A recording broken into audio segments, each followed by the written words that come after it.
to a new foundational framework for asynchronous applications that we're calling Reactor, kind of loosely based on the Reactor programming pattern, but also incorporating kind of the best of from different frameworks and languages, and trying to kind of aggregate some of the best knowledge of the last, say, 20 years in event-based, asynchronous programming, because this is not new. We're not starting from scratch here. We're kind of building on a long tradition of event-oriented programming. So we're trying to bring kind of that together into a single unified framework that is a kind of a foundation upon which you can build other applications, and we're already seeing that. We're not even an M1 yet, and we're already seeing some usage in some other projects and some language bindings and things like that. So we're kind of excited about the direction that that's going. So anyway, to give a little introduction about what Reactor, why Reactor is, I guess. We have somewhat limited options for kind of this async fast data application usage on the JVM today. Generally, things are addressing a particular problem in a particular way. Maybe they're mostly async, or they're and then so they kind of focus on that part of it, or they're mostly the data, fast data, big data, and so they have tools and helpers that deal with the data side of it. What Reactor kind of tries to bridge the gap, since it is foundational. It tries to provide tools that you can build asynchronous fast data applications that are kind of a broad scope that gives you tools to work with asynchronous programming, callbacks, and we've got Promise API, and we've got events, and all of these things that go into the asynchronous side of it. But then they play directly with the data portions that handle, like the stream-based API, the Promise API, and it really kind of, the asynchronous events are centered around the data that's inside the event. So that's kind of the focus of Reactor. Maybe that's a little bit different than some of the other libraries out there that also kind of overlap in this area. Async applications need all the throughput possible.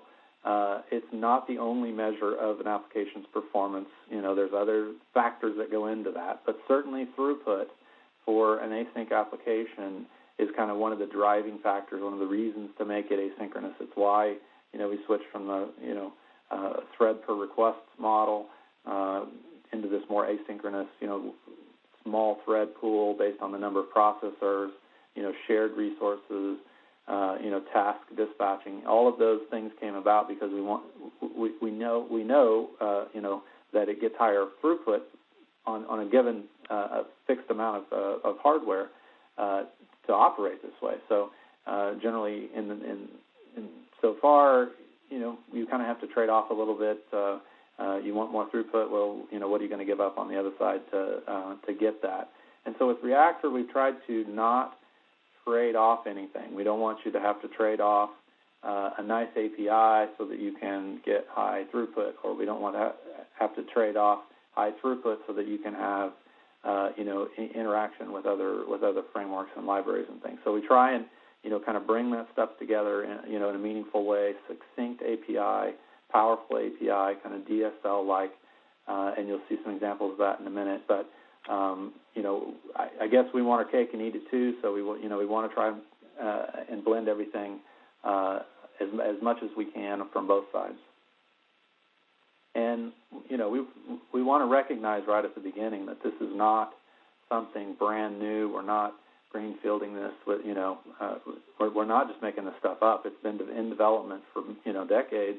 We're building on all that knowledge. We're building on libraries and frameworks and programming models and examples of how to do things. All of this is coming into Reactor. It's feeding into it. That's kind of the primordial soup out of which Reactor has come. And that means that sometimes you'll look at Reactor and you say, well, this is just like this is pretty much this library, or this is basically just like this other. Well, it may seem that there's overlap because there is overlap from those other frameworks. They were inspired us to tackle things in a certain way, and we may use the disruptor ring buffer to get like high performance stuff, but we're not we didn't design Reactor around the ring buffer, right? That we designed Reactor with all of this other knowledge in mind and put things together, and then the ring buffer becomes one tool in the toolbox that we can use. So we're not operating in a vacuum. Nobody out there is. They're all building on the previous work that's been done in development and in open source, and we've tried to pull a lot of that knowledge together. Didn't want to have to reinvent things that work fine. We just kind of want to maybe put it together in maybe a different way and just pull the essence of it out to make it very usable. So we've got a few core pieces of the API that go to what you could call Reactor core. There's the Reactor core submodule, which you'll see if you go to the GitHub source code repository, you'll see several submodules, and the core one contains the functional components, which several of those we basically just appropriated from JDK8, because one of our goals is to be, basically, you'll be able to just use JDK8 with Reactor, and lambdas will work, and method references will work, and it'll be just a completely natural transition from now till when you start using JDK8. So in order to do that, we've kind of pulled in some of the JDK8 abstractions like consumer, supplier, function, just little things like that, and we've built on top of those so that you can just replace those with lambdas whenever you want to, and it's a natural progression into JDK8. So the functional stuff is kind of reusable and isn't Reactor specific. Say there's just generic components for doing task dispatching, right? That is something that every single asynchronous framework ever made has to do. You've got a piece of work that you need executed on a thread. How do you get it from where you are now to where you need it to be executed, right? That task dispatching is a fundamental concern. So there's components in there to handle that in a somewhat generic way. And then there's the more specific kind of Reactor implementations of some of these ideas in the Reactor itself, the Stream API, the Promise API, and those things live in the core side. If you look at the packages, we've got Reactor FN for the functional, and then Reactor core for the core components that are kind of designed with the Reactor paradigm in mind. And then on top of the core components, we've built things like the TCP server and client. The codec is actually just a function. You provide a decoder function and an encoder function, so we didn't create something new. We just reused the components from core. And then the groovy stuff, we added some syntax sugar.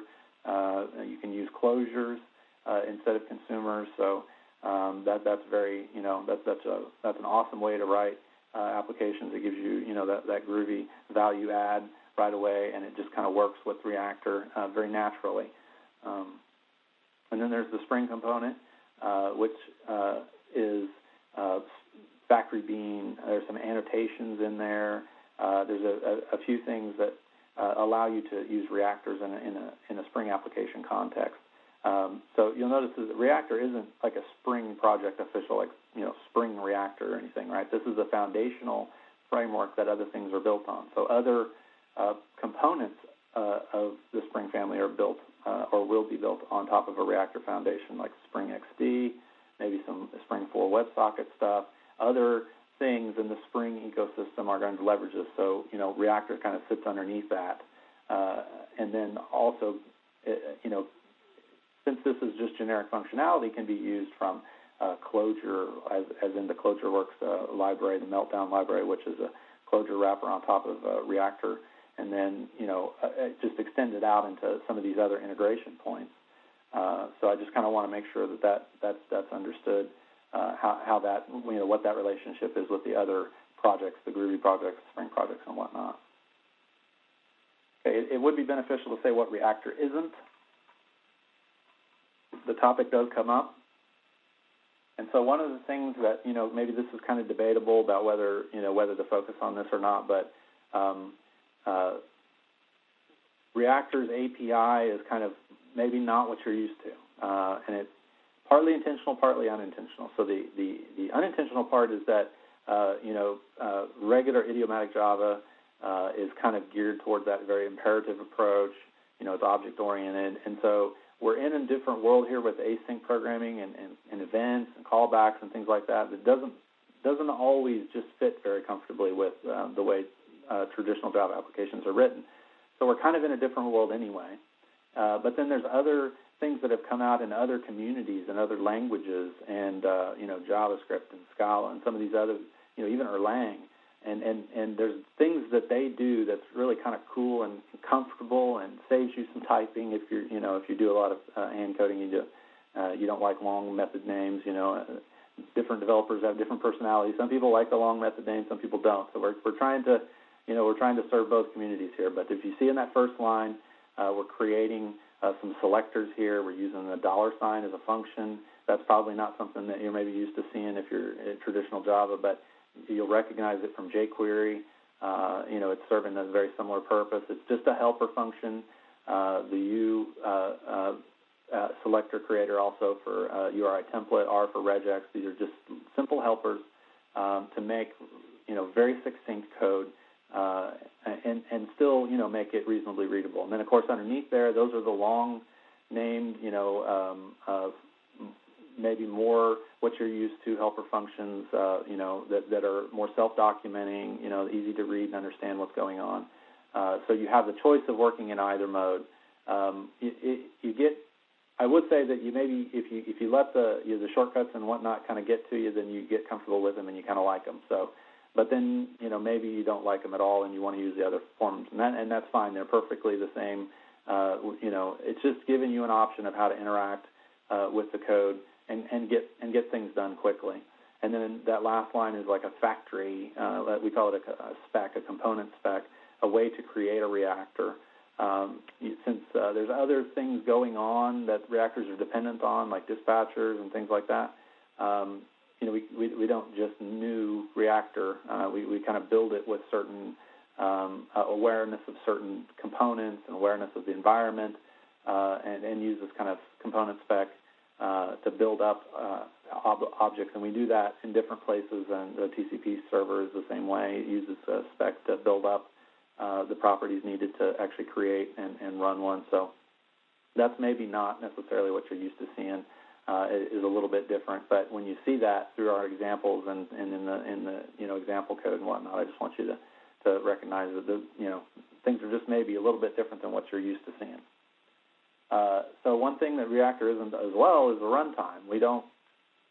I wouldn't say don't at all make any assumptions, because it's natural that maybe some creep in, but we try as hard as we can to not make any assumptions about where you're going to run Reactor applications, whether you're going to run it from Java main, whether you're going to embed it in a container.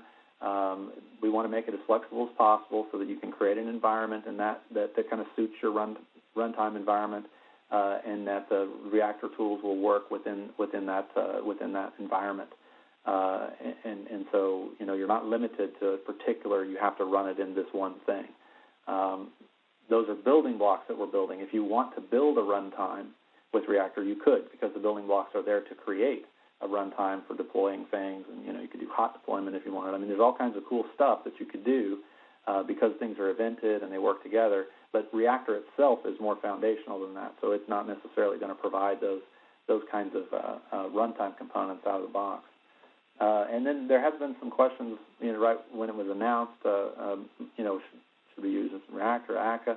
Akka has a place for really comprehensive, it's got the actors, it's got, clustering, it's got all kinds of things to recommend it. And this isn't an either-or thing. You don't say, should I use Reactor or akka, because Reactor isn't trying to be akka, right? You would choose akka because it has things in it that you need and that will suit your purposes. You would choose Reactor because it has components in it that you need to suit your purposes. But the two are not, some kind of competitors where we're trying to, be the next akka or anything. That's not the focus of Reactor. We want to be very lightweight, minimal dependencies. We want to provide things upon which you can build. And so, we're kind of, it's apples and oranges between the two.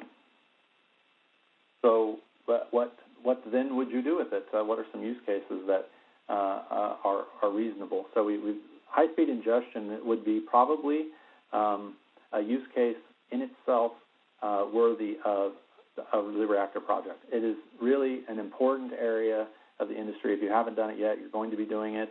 Machine-generated data coming from devices and all kinds of things that, just generate scads and scads of data. And, what are we going to do with all this stuff? We got to get it into our, we've got to get it into our system somehow. And so Reactor really is kind of primarily designed with this kind of high throughput, high ingestion, event-oriented problem.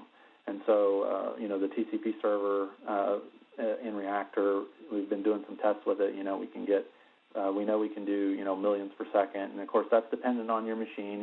If you try and install this on a Raspberry Pi box, and run it out of off the palm of your hand, you're maybe not going to get 10 million events per second. But, if you give it some reasonable expectations, the point is you're going to get tons and tons and tons of throughput to work with. What you do with that throughput, that's a different question entirely, and you can shoot yourself in the foot as with anything. But the purpose of creating the high-speed ingestion framework to begin with is do things as fast as possible to give you, the user, as much headroom as possible, so that the library that you're using and the framework that you're using isn't getting in your way, and that's one of our primary goals. So the event processing. So if you're not necessarily pulling in events using TCP or whatever, you have events generated somehow within your system, then you can use Reactor for doing event processing, and that's where a lot of times that ring buffer comes in really handy, because it is so fast at dispatching tasks and doing small non-blocking things. It really can rip through a lot of business logic very quickly. So that's a perfect fit for that. You can loosely couple these things. You can use kind of a topic-based selector if you want, and so any component that has access to that Reactor can send it a message, and so it's kind of internal server, if you will. Those kind of things can be really beneficial using Reactor.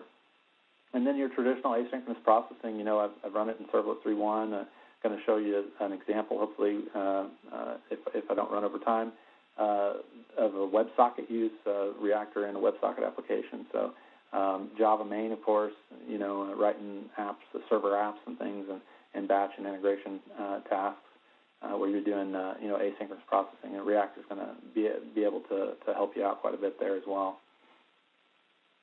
So we talked a little bit about performance, talked a little bit about how we get there. As I mentioned at the very beginning, task dispatching is like one of the fundamental concerns of every asynchronous framework, and they all kind of approach them a little bit different. Of course, Netty's got the event loop, and so we've got kind of an event loop, sort of. It's not exactly an event loop, but it's very similar. It's based on a blocking queue. There's only a few of them in each environment that they're shared across components, so it kind of acts like an event loop. We've also got the thread pool dispatcher, so every time you submit a task, it submits it into a traditional thread pool executor.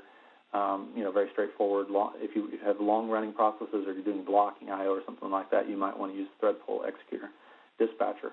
You're not going to get as much throughput because there's more overhead involved with that, but it's an option there. And of course, if you're doing primarily non-blocking tasks, maybe you're doing a lot of stuff in memory or caching or your calculations, computations, whatever, then the ring buffer is an excellent choice because it is so fast at what it does, and you can just load it up with tasks, millions per second. I mean, we really on my MacBook Pro, I can consistently get 10 million events per second. That's not doing a whole lot, obviously. I'm just trying to find out what the top end is, but it's nice to know, with very little going on, kind of what's my top end, what expectation should I have of throughput, and for my 2-year-old MacBook Pro, it's about 10 million, but if you have a newer machine with the 8 cores, you can get 20 million events per second, and that's nothing to sneeze at. I mean, you can do, even if you do a fair amount of work and you bring that number down in half, you're still talking 10 million, and half again, you're still talking 5 million events per second. So, and that's with a single thread. That ring buffer runs on a single thread. So if you can do 20 million events per second on a single thread, then you're doing pretty good. and you'll be able to run that in a lot of different places. And so one of the things that was pretty neat that I've been tweeting a lot about the performance of Reactor as I'm doing tests and whatnot, and Norman is a pretty cool guy. He works at Red Hat, does Netty projects and Vertex and some stuff, and he saw a tweet that I had made about a syslog to HDFS benchmark that I did using the Reactor TCP server, and I got over 500,000 per second going into HDFS, and he's like, oh, can I look at your test, and then so we kind of exchanged tweets and then code, and he took a look at it, and he made some tweaks to Netty and got it up to 495,000 per second using just Netty, and then that made Reactor that much faster, at the 590,000 per second. So his basic conclusion was that the API changes that we have in Reactor generally pay off, and so we're actually processing things faster than Netty by itself using the pipeline. So that's some pretty cool validation of that. It is designed for performance. That's exactly what we're trying to do. So I'm going to show you a little bit of Java 8 Lambdas. I don't know if you're familiar with Lambdas yet, if you've seen them, played with them. The EA is available, the JDK is available for download. It would be good to get familiar with it because they rock and they're going to be awesome to work with. And I can't wait till it actually is out there in GA and we can start using it for real. But basically, to give you an idea of what the Reactor API kind of interaction is going to look like, is you want to create this environment, and you need to create it somewhere where it's going to be long-lived, because the environment is going to read your properties and figure out, okay, what kind of dispatchers do I need to create, how many, what's the thread pool size going to be, what's the backlog, how many tasks do I warm up to get to process as fast as possible with basically zero garbage collection. So those kind of things go into an environment. So sometimes you'll want like one and share it across everywhere, and then sometimes you'll want maybe two, because a lot of times if you're using a disruptor by itself, you might want a two-disruptor system. Well, you could do the same thing here. You just create an environment for the input and then another environment for the output, and you'll have two separate ring buffers that you can use to dispatch tasks as fast as you want. So when you're creating a Reactor, you don't just use the new constructor. We use a component spec. So most of these components, streams, promise, Reactor, TCP server, they all have these spec classes on them that you create or use a helper method to create. And then you can set various properties and make the construction of this object aware of, say, the environment, what specific dispatcher to use. There's other settings that you can put in there, and then the supplier abstraction is from JK8, and we use it quite a bit. And it's like a factory, basically, is all it is. It's you can supply an object to various things, so we use it in the API itself, and then we use it here as kind of a constructor. So and then when you call get, you've got a fully configured Reactor that's ready to go. And then you don't set those properties later. It's quasi-immutable. So when you want to respond, you want to place an event handler onto a Reactor, you use the on method, and so you say on what? Well, on this selector. And a selector is a Reactor component that you create that either just, in this case, wraps a string. It could be in any object that you wanted that would do, this is, have an equals method, or, that would be comparable to something else. And there's the $ again, the helper method to create that selector. That's one side of the equation, right? That's the assignment side. You're going to say on a selector that will match this thing, and then that's what you're wrapping. So, and then we'll send, later on, we won't send the selector, right? We'll send the string trade.execute, because that's what matches the selector that we're creating here. And so we're using our Lambda as just a traditional callback, and giving it some strong typing on that parameter, and then just calling an execute method with the data that's into the event. And then we don't necessarily care about any of the other metadata with the event in this simple example. So a few lines of code. The Lambdas make it really succinct. We'd have to add another 4-ish lines of code to get, and quite a bit on a generic signature, to get the same thing in regular Java, which we'll show you in a second. This is Java 8 is not a requirement to use Reactor, right? It's not. We'll go back to Java 1.6. You can use Java 1.6 with Reactor, but we're really wanting to look forward so that this is what your interaction is going to look like here, and as soon as they can get Java 8 done and get it out, and we're pretty excited about that. So that's what that's going to look like. With closures, it's going to be almost identical to what you were seeing before, just without the semicolons, and a few little things that are specific to Groovy. The Groovy support, if you include the Groovy module in Reactor, add some helpers for you, some syntax sugar and things like that, so that you can do on this selector again, and then you can just give it a closure on the end to act as your handler, so that you don't have to pass it, as a parameter. So it's a little more Groovy-like, and that's first-class support in the library. So consumers then are pretty fundamental to most of what happens in Reactor. In just about every component, you're going to be able to put a consumer on. It is basically just copied from the JDK8 consumer. It's just got one method on it, except, which is the requirement for a functional interface in JDK8 to be replaced by a Lambda. You can only have one unimplemented methods, and so this is what you got. We say that it's meant to be replaced by the standard JDK8 consumer at some point, which is probably not going to be anytime soon. But the idea is there that, we built the library with JDK8 in mind, that you can use it right away. And then at some point, when JDK8 becomes basically the standard, then we'll just delete the versions that we have in Reactor and just use the ones that are in the JDK8 library itself. And there really won't be much of a difference other than changing the package name. So here we're going to create a topic, and if you're familiar with RabbitMQ, AMQP topics, there's ways that you can put the hash and the star, and this isn't that kind of routing. This is basically, if you're using a string, this is a single direct topic, because you could replace it with an object or whatever. So I'm using the term topic here, but I'm using it fairly loosely, and so hopefully you won't be confused by the usage of it.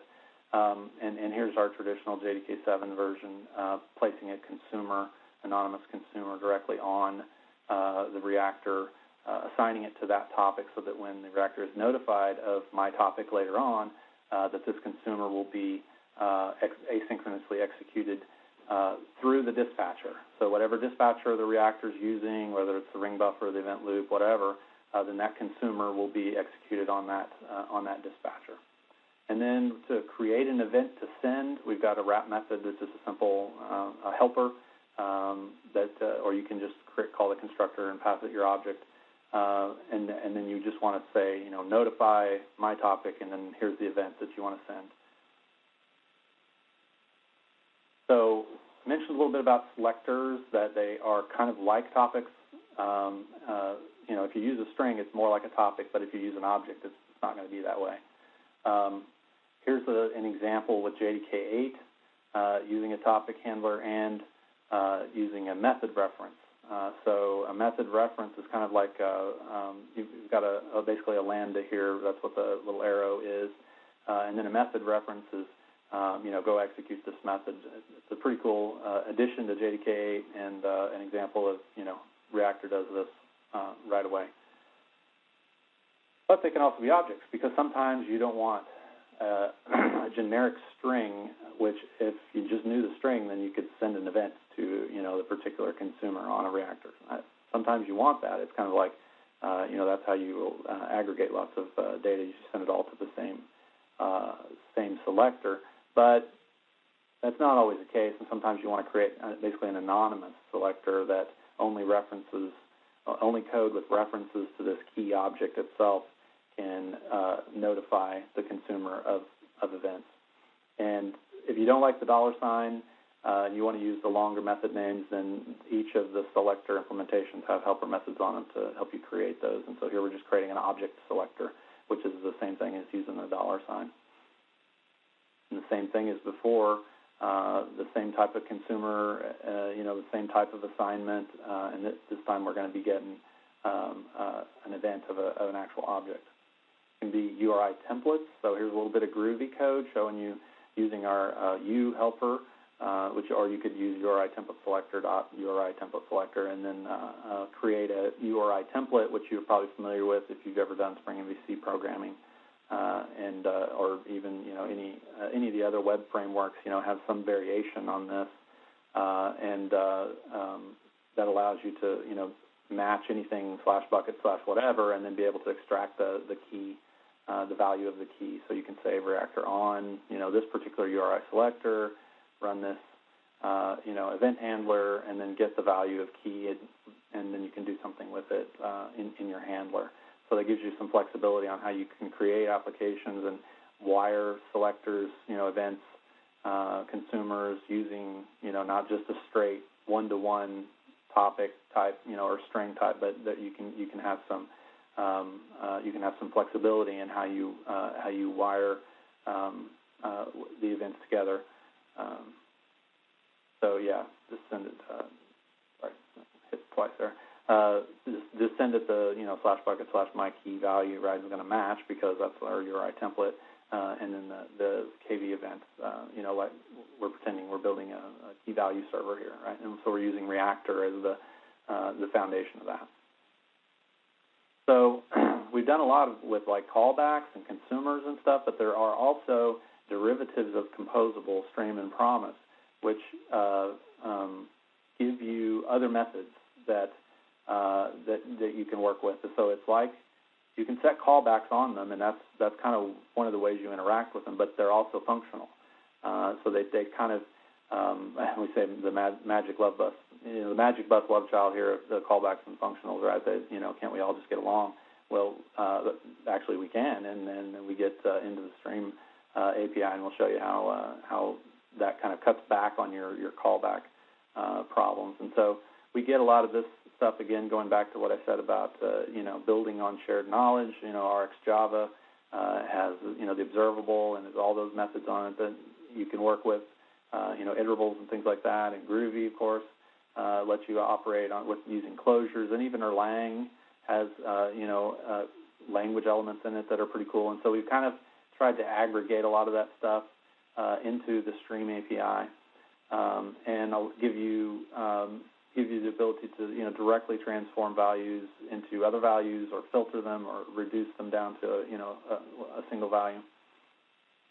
So you create a stream by using the defer method on the streams helper, and so there's the single letter version, the S, which actually is just an alias for the streams class. So if you prefer the longer names. But they're identical. So we do the s.defer, and that gives us using our environment, making it aware of our environment, using the ring buffer dispatcher for any events to happen, and then we're going to create one that accepts strings. Basically, is what we're doing here. And so then later on in our application, we're going to call accept on this and pass it strings, and then whatever consumers are attached to the stream are going to be notified that new data is coming in.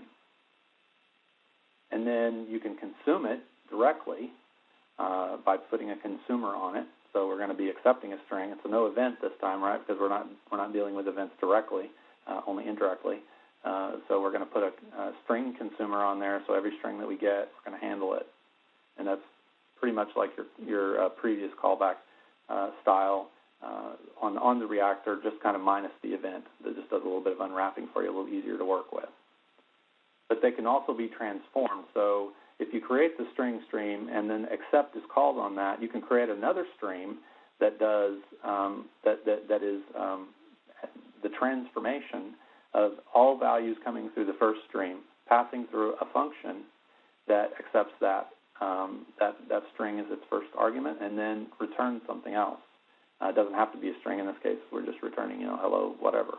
But it could be a POJO. You could accept a buffer and return a decoded object, which is exactly what we do in the TCP server. We use a function as a decoder, and so you can do the exact same thing in a stream. Set up a stream to accept a string, maybe do JSON decoding on it, and return, pass it through your map. And then the nice thing is, what you get after map is another stream that you can then do another map, or you could do a filter, or you could do other things on it. So you can operate on operate on data asynchronously and using these transformative functions on streams. And streams may or may not have a length. That's kind of an optional setting. You can create a stream from existing data. So if you already have, a collection, much like in ArcsJava's observable, you can just create a stream from it, use the synchronous dispatcher. So, maybe this has been a test and we're just, rolling through these things, and we're not so much interested in operating in another thread. We just want to see that our consumer logic is being properly executed. So here in our Groovy code, we're applying a closure, and if you've ever written Erlang, you know that after the I there, that average, that's your accumulator. So you just return your accumulator, and what you'll get at the end of your stream in that AVG stream is the reduced value itself. So promise is another derivative of composable. It's like a stream, but it's a one-time use stream, if you will. It has a fixed length of 1. So when a promise is completed, it's finished. A stream, you may or may not know what the length of it is, and so you really don't have any idea. It doesn't really have a state. It's not beginning and ending and things like that. So, but a promise is definitely, it's either fulfilled or not. It's in error or not. So it's a little stricter contract, and it comes from this promises A+ spec, which you can go read about on GitHub there. Pretty readable. Got just some basic API methods that conform to the spec, and even though the spec is for JavaScript, but we kind of appropriated it, and a promise is a promise. So it's single use, but you can still do, because it is a derivative, just like composable, you can still use map filter, etc. It'll just run once, but you'll still be able to use those helpful functions. You create it just like you would a stream or a reactor or whatever. We're going to defer because we don't have the value yet, so we're going to defer that, use the synchronous dispatcher, and then we're going to place our handlers, our callbacks, if you will, using the then method, which comes from the spec. So we'll say then and give it a lambda when on the value, execute this lambda, and then on any errors, which is the second parameter, here's the error handler. And then you have separate ones on success, on complete, on error, that you can set them separately if you want, but there's one method call that you can set them both. They can be consumed just like a stream or anything else. You say on complete, and you can add a consumer so that whether it's fulfilled in success or failure, you get you get the promise back, and then you have to check yourself to see what state it's in. But that will be guaranteed to get notified of what happens when the promise is fulfilled one way or another. And then if the promise is already fulfilled, you can create them, already filled in because you know the value ahead of time. Synchronous dispatcher again. And then when we call on success and we pass it our handler here, it's going to say, hey, we've got the value already. This thing is fulfilled. Just go ahead and execute this right away. So when you call your on success, it's going to go ahead and submit your callback into the dispatcher to be executed, and same with your error. So that's kind of, you don't have to call is done or anything like that. If you don't want to, you can just place your handler on there, and whether it's done or not, it's going to be executed. And then of course they can be mapped. Like I said, you can transform them from one into something else. And here we're just creating a new POJO and doing some logic inside on that string, and to return a POJO from our promise. And then the result of the POJO promise.get is going to be our finished, the return from our map function. So that's a quick run through of the basic concepts. So I'm going to jump over and show you a little bit of code. The quick start application is out on the Reactor GitHub, which the link will be in the last slide here, and you'll be able to, you can go out there and clone this and look through this yourself and get a feel for, how to kind of get started using Reactor. And the simplest example of it is this in the simple module. Like I showed earlier there, we're creating a single long-lived environment. You might, if we're working in like say a Spring context, or you're injecting this somewhere, you would create this as like a singleton somewhere, and then everything else would reference the same environment. And that's what we're doing to create our reactor here. We're using the reactor helper method, we're passing it to our environment. We're saying, hey, go use the ring buffer dispatcher, and then we're setting up a key. So this is a string, not a selector, right? This is our topic key is just a plain string, and that's what we're going to use to notify on. But when we go to call our on, when we actually set this consumer onto our reactor, we're creating a selector out of it using the $ helper, and this is why it's real handy to have like a one-character thing, because you don't really need the selector other than this operation to say on. Right? So you just say $, and then what you care about is what's inside of it, the key, because that's what you're going to use later to notify about the consumer. And then we're just going to call execute on our trade server with the trade that we're getting in, and then, of course, counting down a latch for testing purposes. And we've got a simple loop here that goes into our trade server and pulls out a random trade, which is generated, based on we've got some, fake symbols in there, and it generates a random price and whatnot and gives us an object. So it's kind of, sort of like I/O. It intended to be, kind of pseudo I/O. So we're pulling this trade in from some external source, I guess is the point. And then we're notifying our reactor that, hey, this trade.execute consumer, any of those assigned to that, go ahead and execute those, and we're going to give you the trade as an event. So we're going to just run this guy real quick, and we'll see what kind of numbers we get. This is basically a throughput test. All right, we're going to run 10 million of these through, see how fast we can run them with the ring buffer. And in this particular run, we got 1.8, 1.78 million trades per second. And if you go into the profiler and you look and see, okay, well, why aren't we getting closer to that 10 million mark? You would see parse float from the JDK. And oddly enough, the parse methods in the JDK, standard JDK tools are fairly expensive when you look at them in a profiler, and so that's why in Reactor we've even created our own versions that work quite a bit faster than that. So there's ways to optimize this. This is a fairly unoptimized version, but still 1.8 million trades per second on a MacBook Pro running in an IDE with a single thread. So, that's not bad, right? So you could do a lot with that. You could add a lot more stuff, and you'd still have a lot of throughput to work with. So if you look at some of the other examples, you'll see, if you want to write it in Groovy, so we've got basically the same setup here. Almost identical. We're using the same methods, and we're doing, setting up a topic and using our $, calling execute. So this is basically just the same test as Java with using a little bit of Groovy syntax sugar on it.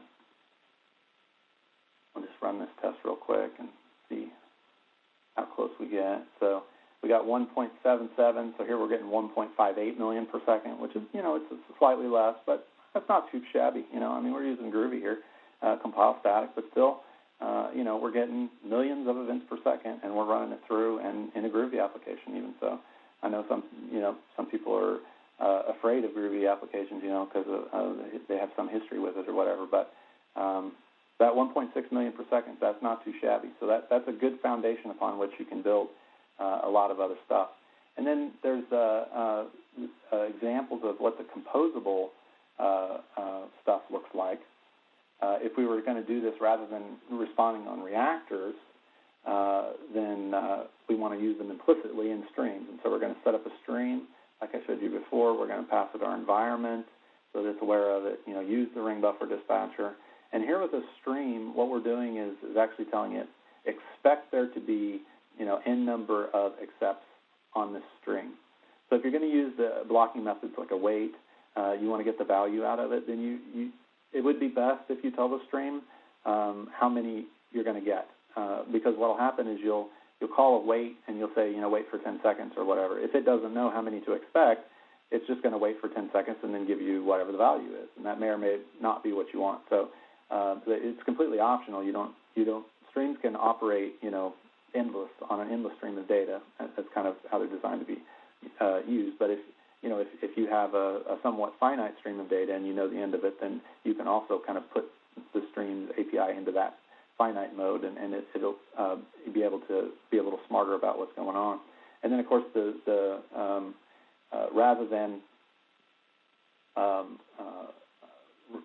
rather than create some kind of a reply to type situation here, we're just using our stream and we're doing a map function, and this is going to accept the incoming trade which is generated, and then we're going to call our server and pass it the trade, and then whatever returns from execute is going to go into our order stream here. So we could, if we wanted to interrogate the orders, basically we could say orders.consume, and then our workflow has been executed, in order and asynchronously, and we don't have callbacks, all over the place. We've got just this readable, succinct call, map, consume. They're all kind of at one level at the top. You don't have to keep nesting them. So it really, provides for a very succinct and powerful way to wire up these workflows. Composables aren't as fast by their nature as using a plain reactor, so you do kind of have to, there is a bit of a trade-off there, right? Because we've got there's some accounting that has to go on, and there's some other things that we need to know about, mapping functions. So we're going to get 1.2 million per second using the stream, so a little bit less than using raw reactor, but still pretty considerable given the situation. So still a very solid foundation for writing very high-performing, high-throughput applications. We've got a WebSocket version out here too, and basically that's going to set things up in basically the same way that we did before. We're going to use the ring buffer dispatcher, and we're going to wire in our selectors just like we did before. We're going to execute those on the server and get our orders back. But in this case, we're using Jetty's WebSocket API, and every time a client connects, we're going to attach our own consumer onto the server, and we're going to respond to the trades that come in. And every 1,000th trade, we're going to send out the average price, because Chrome would explode if I tried to send all of the 10 million ones at once. The network would just be saturated, and that's not what we want. So, but this is just to demonstrate that we're going to pass a truckload full of information through our server here. Some of it's going to the browser via WebSockets, but not all of it, simply because of limitations. So let's get that server running real quick. Open this browser.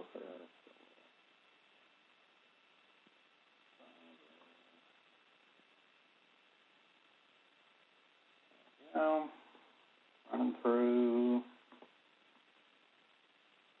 calculating our trades, processing our orders. And we did, that's on the low end, 870,000. So we run this again, we'll probably get 1.1, 1.2 million. Somewhere around the composable is pretty similar. Past runs when I've done this, we get it's pretty close to the composable. So we haven't sent all those 10 million events into the browser. So obviously, this isn't the number of how many events you can send to a browser using WebSockets. This is it gives you an indication of how much data you can process through your server application and send some aggregated data to the WebSocket client. But it's an example of what you can do. Right now, in existing applications, and that's using the Jetty WebSocket API. So this isn't actually on GitHub, so don't look for this webinar one. But I thought I'd show just a quick. We've got just a few minutes here before we want to start taking questions. So I wanted to show a few things that we've got that are kind of helpers that are just completely generic generic and reusable, and then also show you the send-receive version rather than the on notify on the reactor. So if you're going to do like request reply, if you're going to do a multi-step processing, then you might want to use the send-receive version rather than on notify. So we're going to create a reactor just like we would before, but here's where we're going to do something a little bit different. Reactor has a tuple class, and we've got, tuple 1, tuple 2 up to, tuple 9 or whatever, I forget exactly. But they're all, then you can make the type safe tuples, and it has, get T1, get T2, that sort of thing. So it's very useful to have that tuple class in here for passing data around so that you don't have to create, some custom little class somewhere that has 3 fields on it and 3 getters or whatever. So we're using our $sign, but we're not passing anything. We're basically saying create an anonymous selector that we're going to use, and the $sign with no parameters sends back a tuple that gives you in the first position the selector that you want to use to put in the to register your consumers with, and then the object that will match that selector that you can use to notify things with. So it's just a convenience that gives you both of those things in one shot. So we're going to, rather than do on, we're going to do receive. And so reactor.receive accepts a selector just like it would a consumer, but then it takes a function. And so here we're using a lambda. We're using a JDK8 lambda, and we're going to pass in a trade event.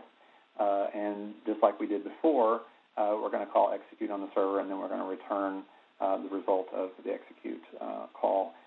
And that's going to be considered our reply, which will be post-processed. So maybe not a reply. That's maybe not a good word. So it will go on to the next step in the chain. All right, so post-process is our next step in the chain. So we've already created our selector here, which is in that first position. So we're going to say whenever we get a post-process request, take the event, and of course we don't care what the data is. We're just going to count down the latch in this particular example. One of the things that you can do with Reactor, as there's some overrides on notify and send, we can use the supplier abstraction so that you don't have to send a discrete object. You can just send a supplier of event T, and then whenever the get is called, you can calculate it for lazy calculation, or there's various situations where that would be very beneficial to be able to pass a supplier rather than the actual value. So we're just going to show you that little variation on that. So we're making a supplier out of a lambda. Supplier is just the get method, so we're creating a lambda that's basically going to wrap our next trade that we pull out of our server, and then we're going to use that other side of our tuple, the key side that says, hey, whenever the previous one is done, this is who you should notify of the value that is returned. So then we say send, and then we go get our key, which is our second part, again, of our selector key tuple, and then we're going to pass our supplier, our trade supplier. And didn't work earlier in the earlier webinar because I had forgot the T2 part. I got the get T1, and I made a mistake, so that's why I cut and pasted this. So hopefully we get a different result. And there we got our trade. So what happened? Just to kind of recap and make sure that we understand what's going on, we received an event for a trade execution using a selector. We printed it out, logged it, whatever. We called the server with the data, returning the result as, because this is a function, even though it's a lambda, it's turned it into a function. We've returned the result, and the reply to property on the event was checked, and it saw that the reply to, which we told it is the post-process one, was immediately notified, and our consumer that we placed on the post-process event selector just counted down our latch. So when we sent it, it went into the first one, which then immediately went into the second one, which counted down our latch and allowed us to drop on through, and that's how come we saw that we got the trade, and then immediately it ended because it counted down the latch. Okay. It is 5 minutes, so we probably ought to just go ahead and do questions if you have any. Hopefully there's one or two anyway. I would still got a lot to go over. But we'll save that for SpringOne. So we'll just leave that as a teaser for come to SpringOne, and Stefan and I will go into even more depth and cover more area. So if there's any questions, I guess we'll open it up. Stefan's been doing an excellent job of doing the questions on the panel. There's one that I think he was just in the middle of answering and backed off so that we could verbalize it. And this comes from, actually, I'm probably going to mispronounce his name, so I'm not going to say it. His question was, how do you handle the reprocessing of events when you process large amounts of transactions? Yeah.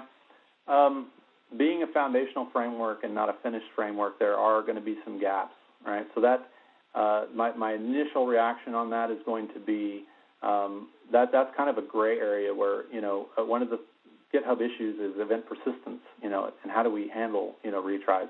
So Reactor itself is not going to guarantee delivery like a RabbitMQ will, or that's in that questionable area. Should it provide that, because that's more of a higher level function, right? That not everybody's going to want that. So that's kind of in that in that gray area. That's but we've got a GitHub issue on event persistence, and we're certainly talking about how do we deal with kind of making it smarter for failures and whatnot. But right now it is pretty much it is a Autobahn one way. So we're trying to get stuff in and out as fast as possible. So then we can start adding things like retry capabilities and things like that. But right now it's all or nothing.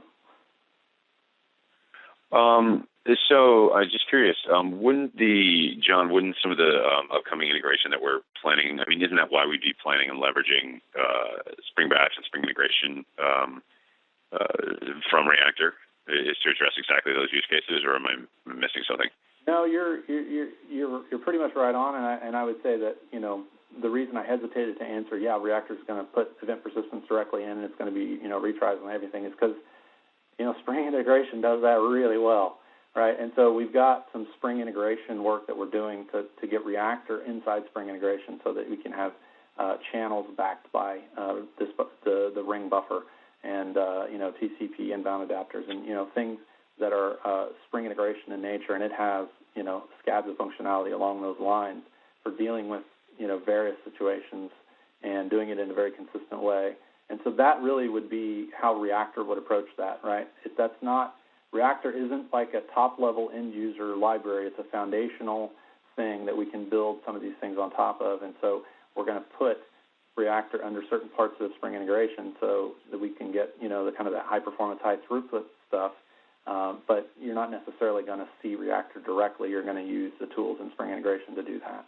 And that's certainly what, kind of in Spring XD, being able to have this easy DSL to assign things, right? You're going to leverage Reactor, and you're going to maybe leverage the TCP part of it, but you're not going to do it directly. You're not going to be creating them, and so that's kind of going to be the story for a lot of things. Clustering is a big question that our Reactor is it going to support clustering? And kind of my answer so far has been, well, I don't know that Reactor itself should necessarily support some kind of comprehensive clustering.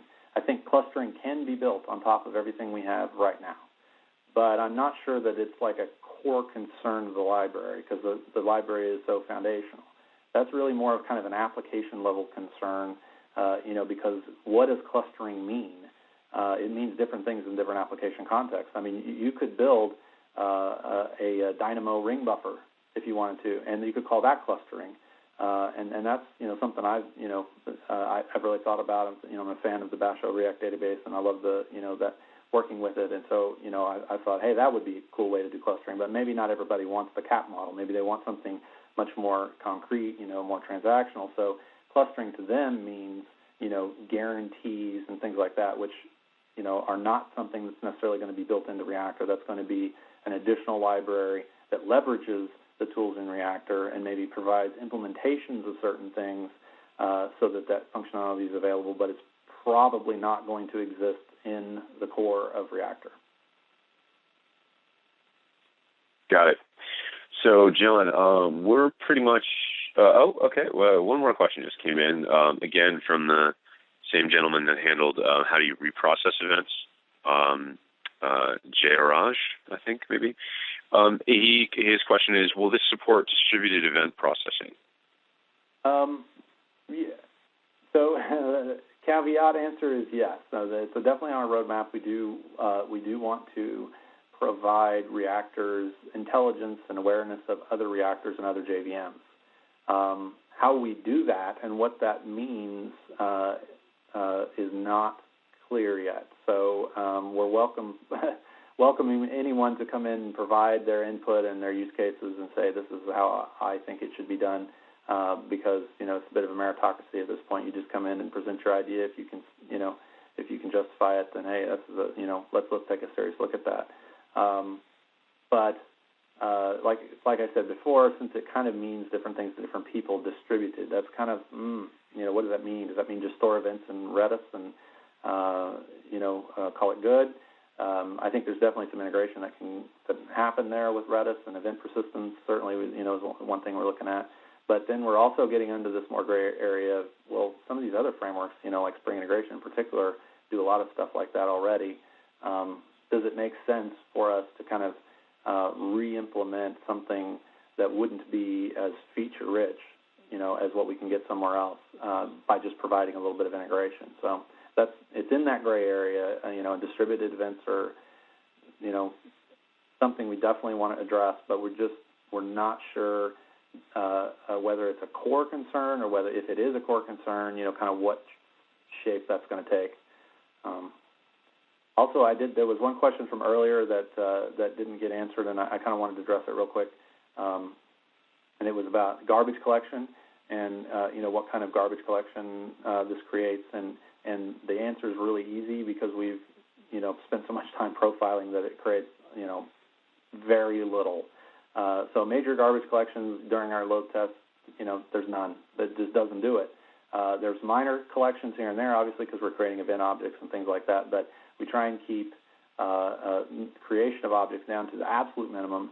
So if you're working in an application and you yourself are creating objects, that's one thing, but the Reactor framework itself is going to try and keep as close to almost no garbage collection as possible. And we do that in the dispatchers. We warm up tasks. We're very, very careful about how we create anything new. We try and keep it to a minimum, and so we're not going to try and contribute to the GC because it will kill your throughput faster than anything. Having it stuck in GC will really kill it. So it's something we're very concerned about. So, John, another question. A gentleman named Mansour Rad was asking if you can front Storm with that, and Stefan responded saying that Reactor is really portable and that would be a great story. Maybe this is a good opportunity to point out that kind of where we are with sort of an M1 release, that we're fairly early on, and sort of where you want the community to get involved, and what kind of opportunity that's facing the folks on the phone to get into the ground floor to something that has a bright future. Yeah, that's a good point. The integration, however you want to look at it, with Framework X has been driving Reactor from the beginning, and some of the earliest customers, if you will, are internal customers, Spring XD, Spring Framework 4. Some of these other things are kind of driving. Hey, we need something solid asynchronous. We need a foundational framework. We don't need a lot of fancy stuff. We just need something that will do the basics. And so that's kind of been driving it so far. And it's really been really cool to see the ClojureWorks guys, have this a wrapper called Meltdown, which is a Clojure interaction with Reactor, and it looks really awesome, and it's very well performing, and so even pre-M1, people are kind of seeing, hey, this is something that we can start building on and start using in other areas. The TCP server can sit in front of anything, and it's events. So if you put an event handler of any kind on it, then you're going to be able to interact with some other system on there, whatever that other system is, and you can do RPC and all these other things, that's why the kind of event-driven paradigm is so useful, because it's just very flexible, interact. So some of the things that we're personally kind of, working on diligently is the Spring integration stuff, because that's really going to pay off for a lot of people who use Spring integration. It's going to be very helpful, and Spring XD, is a great thing coming online, and we really want to be part of that and help that progression forward. And then, Camel was mentioned on the earlier call. Certainly, community contributions along those lines. Hey, come give us your input, send us your pull requests, and we would be more than happy to take a look at them and see what kind of integration we can get going. So I forgot to go to my resources slide there. So if you go to the Reactor GitHub, that's the place to put issues, and we've kind of been tracking new things that we want to do on the wish list. So if you create a GitHub issue and put wish list label on it, then we'll know that it's not something that it's not a bug or anything. It's just something that we would really like to see kind of in the future. And then, of course, you can come to SpringOne, where Stefan and I are going to be presenting on Reactor and doing some live code demos and showing some stuff, more some of the cool features that I just didn't have time to get to, and things like that. So you can talk to us there, and we'd love to have a conversation about what kind of integration do you want to do with Platform X. That's definitely very interesting.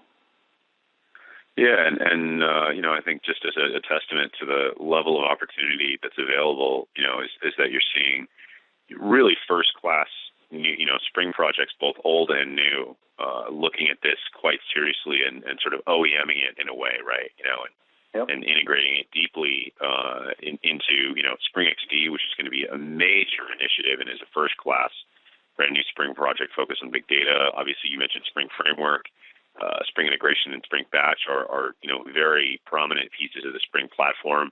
And then you were even mentioning Groovy earlier, right, John? So this is seeing adoption up, down, left, right, and sideways across the Spring Source portfolio. So it's pretty exciting. I think we've exhausted the question queue for the moment.